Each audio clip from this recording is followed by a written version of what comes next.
সকালবেলায় ঘুম থেকে উঠতে যদি একটুকু দেরি হয়ে গেল, বাস সেদিন এইবারে যত তাড়াতাড়ি কাজ করি না কেন কিছুতেই আর যেন তাড়াতাড়ি হতেই চায়নি।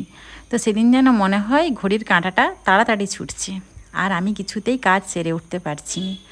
তো কালকে রাত্রে আমাদের একটু ঘুমোতে দেরি হয়ে গিয়েছিল, গল্প টল্প করে ঘুমোতে অনেক দেরি হয়ে গেছে, আর সেই জন্য সকালবেলায় আর উঠতে মানে একটু দেরি হয়েছে আর কি। দেরি বলতে ঘুম ভেঙে গেল সকালবেলায়, কিন্তু আবার যেহেতু সকালবেলা একটু ঠান্ডা ঠান্ডা ভাব, কদিন ধরে তো খুব গরম ছিল, আর একটু ওয়েদারটা এখন একটু ঠান্ডা হয়েছে যেহেতু একটু বৃষ্টি হচ্ছে, আর সেই জন্য সকালবেলার ঘুমটা বেশ জাঁকিয়ে ধরে গিয়েছিল আর কি। আর সেই জন্যই ঘুম থেকে উঠতে একটু দেরি হয়ে গেল।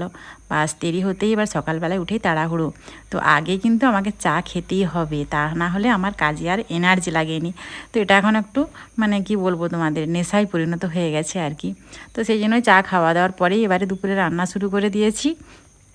তো তোমরা দেখলে কী কী রান্নার আয়োজন করেছি। আজকে মাছের তরকারি করেছি, আলু ভাঁড়ি তরকারি করেছি, ডাল করেছি, আর হচ্ছে একটু উচ্ছা ভাজা আর একটু পটল ভাজা করেছিলাম। আর বোনের জন্য একটু সব সিদ্ধ সিদ্ধ দিয়েছি, কারণ বোনের একটু শরীরটা খারাপ, ও সেই জন্য সেদ্ধ দিয়ে জল দিয়ে ভাত খাবে। আর আমার বোনঝিকে তখন থেকে স্নান করতে যেতে বলছি, ও তো কিছুতেই যাচ্ছে না স্নান করতে, ও শুধু নাচ করছে, বদমাশি করছে আর কি। যেহেতু ওর স্কুল ছুটি, ওই জন্য মাসি বাড়িতে এসেছে, আর যেহেতু মাসি বাড়িতে আছে তাই একটু বদমাশি করে যাচ্ছে আর কি। তো তারপরে দেখো আমি এই হলুদ গুঁড়ো আর লঙ্কার গুঁড়ো ঢালবো বলে কৌটাগুলো কবে থেকে ধুয়ে রেখেছিলাম। তো আজকে ভাবলাম যে না, আজকে কৌটাতে আমি গুঁড়োগুলো ঢালবই।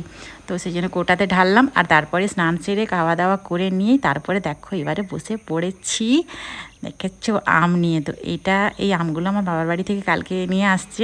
তো আমগুলো খেতে কিন্তু খুব মিষ্টি, আর মানে কি বলবো, ভাত খাওয়া দাওয়ার পরেই এক থালা আম কেটে বসেছি, আর আমরা সবাই মিলেই কিন্তু খাচ্ছিলাম, শুধু কিন্তু আমি একা খাইনি।